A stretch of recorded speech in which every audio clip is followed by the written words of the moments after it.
with the incumbent batter, Dasu Shanaka comes out, and Kusal is coming to, I guess, just make it a little difficult with the left-hand, right-hand combination.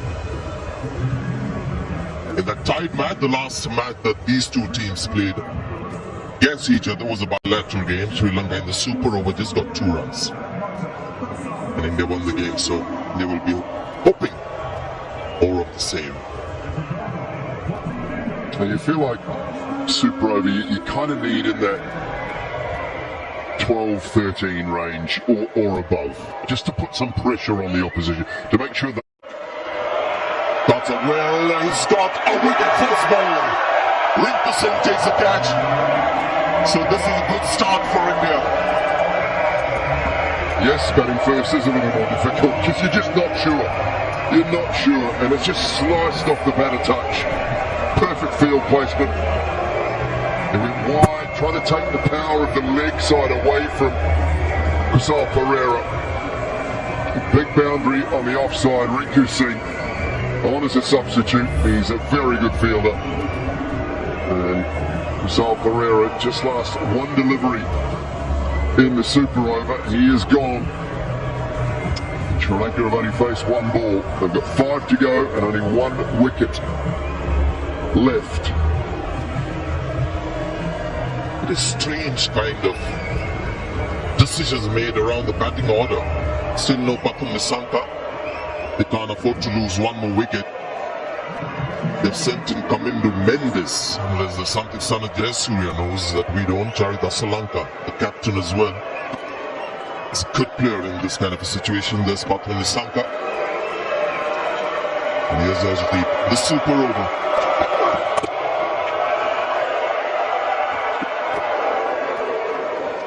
Plenty happened there, just for 1 run. They're looking for that reverse scoop. Toe into the bat. I wonder how close this would have been if Arshdeep had managed to right-foot it onto the stumps. Just loving the body language of Arshdeep. He seems to enjoy this kind of a challenge. Oh. And the stumps would have been curtains for Sri Lanka. In fact, that is how he made his name, Simon. I remember Punjab Kings in the IPL when he was so impressive with his death overs. When he started playing for India, that we saw him with the new ball too. So this is what he does best. They are making the right choice. Spin would have been too much of a gamble. Shanaka on strike.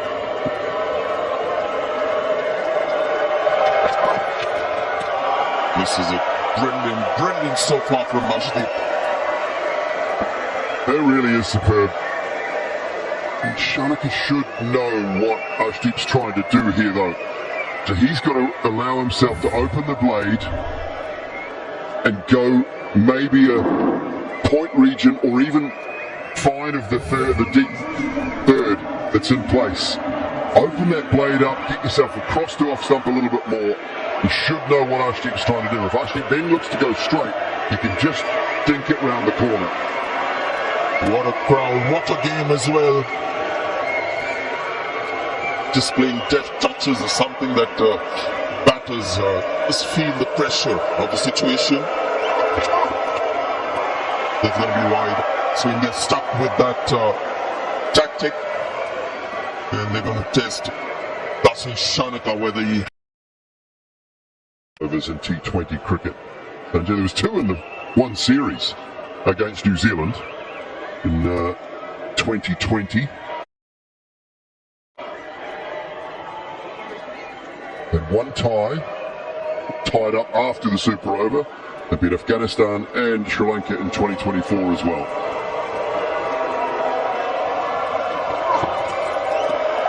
His message, it was a run, great hit. Well done, Sanju Samson. It started with Arshdeep Singh bowling a beauty. He's been given out from the bowlers and umpire.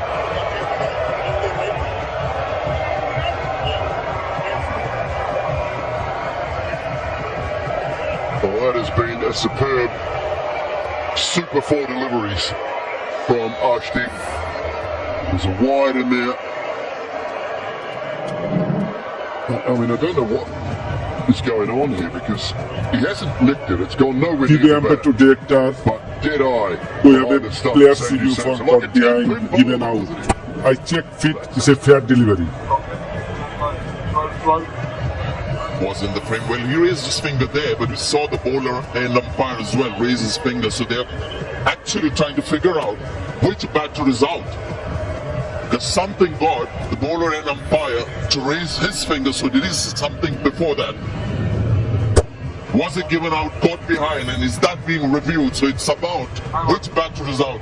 It seemed like there was an outside edge, so Shanaka might just stay there. Well, here's the thing.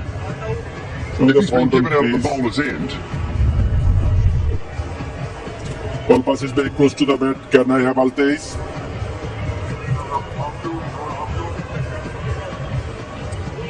Keep rolling, keep rolling. Flat line, keep rolling. Keep rolling. Okay, now right at the fag end of the game, a lot of I'm satisfied, no bad complexities involved. coming into the game. Now clearly, if he's given him out, caught Gaji, behind at the bowlers You need and to change your umpire. decision out to not out. So on review, the striker is not out, but the non-striker was clearly run out, but because it was reviewed at the time, is it a dead ball? And that's why the non-striker cannot be out. yeah, spot on. It was been pretty good throughout the tournament, so loath to be too harsh, but it was a pretty ordinary decision because he was nowhere near it. I'm not sure how the standing umpire at the bowler's end thought it was out, caught behind. He hasn't hit the ground, there's nowhere near it. Sanju hasn't even appealed. He's not even bothered about the caught behind, and then he's given it out for some bizarre reason. So the game must continue. And why was Arshdeep appealing towards the bowlers and umpire, unless he also heard something? So in fact, because of that, maybe the umpire felt the pressure of raising the finger because there was nothing there. But yeah, they're just trying to understand what's happened. Eventually they'll have to resign to the fact that no wicket was lost there. Yeah, the first decision always stands. And when the first decision is out, that's dead ball. The ball is dead. When it's given out by the umpire at the bowler's end, whatever transpires after that does not matter. And that's what they're just trying to explain to Surya now. Now that is another point to be debated, whether it should be a dead ball. A lot of people have asked me over the years. The umpire hasn't given a decision. Let the game sort of carry on. Let it run its course, and after that, maybe it can be sort of the decision could be made. But sure, we'll get to hear a lot of that on social media, so we'll take all your views on this one. So this is what happened. Run out, brilliant from Samson. The bowler appealed. The umpire raises the finger here. He shouldn't have, because actually the square leg umpire had raised the finger before. This one. Big ball of the over. Slice it straight to the fielder. And this time, Arshdeep is only clapping. Jitesh Sharma, I think, who's taken the catch, is the reserve keeper. And once again, it seems like Sri Lanka will get 2 runs in this super over. 1 ball to go. Well, you can appeal for that one, Arshdeep. That one's okay. That certainly hit the bat, but it was straight to the man at deep backward point. And that is a terrific super over from Arshdeep. He nailed his Yorkers. He went wide of the right-handers. And all Shanaka could do was pick up a thickest outside edge. So both wickets falling for just 2 runs. Trying to find out who they want, I think. He's just talking about maybe Sanju. Who do they want at the top of the order? From India's point of view, with the bat, but with only 3 to win, I don't really think it matters. I think they should just send their regular openers. You need somebody like Shubman Gill as well, calm head.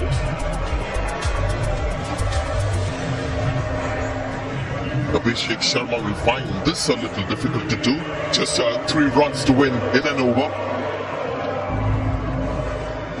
And I tell you what, all the Sri Lankan fans who've come today, there are lots of Indian fans as well. This is a match of no consequence, but they've taken the trouble of coming to the ground and the stadium. And the game has responded in kind. They've deserved it. Just a great atmosphere here at the Dubai International Stadium. Yeah, when they get the crowds in here, it is a terrific cauldron. Sound sort of comes off the canvas shelvings at the top and booms back out into the middle of the ground as well, so the players love it when the crowd are in. I'm sure they'll be packed to the rafters on Sunday afternoon, but the Bangladesh game a couple of nights ago, or last night actually, and the night before, the India game was, they were terrific crowds. This has probably been the best of the tournament, I think, this one.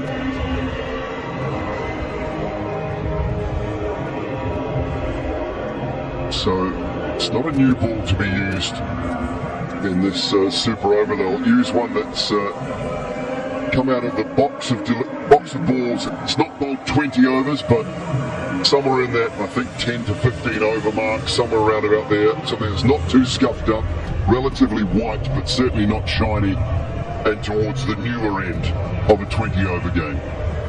Now that we've got some time and the fever has just died down a little bit. Trained batting order from Sri Lanka. Couldn't understand why Pathum Nissanka didn't come out, and then Kamindu as well coming at the fall of the first wicket. Didn't understand that. Yeah, with you on that. Unless he's decided himself that he was just too tired or couldn't manage it. It's a reminder of what transpired in the game proper.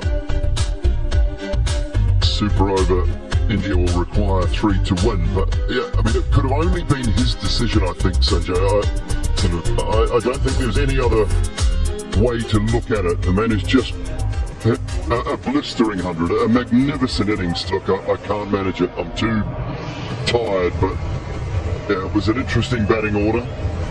But the captain himself could have been a good choice, along with Shanaka, left-hand, right-hand combination as well. Seems like, I mean, just the way Wanindu was looking at the ball, he might be the bowler bowling the super over. It's a good call. He might have the field in. Build some pressure on, as we thought India will not mess around. There's a good chance Abhishek and Shubman will come out. There's a very good chance Abhishek will try and finish it very first ball. So I think... Oh, it's not Abhishek. Oh, disappointment. I don't know, maybe I'm reading too much into it. Maybe they get a sense that Wanindu might bowl the one over.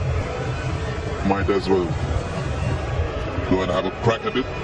Is what the captain is saying there. He is taking the cap off. But yes, Surya Kumar Yadav has come in. Hasn't been amongst the runs, but doing the right thing as captain, leading from the front.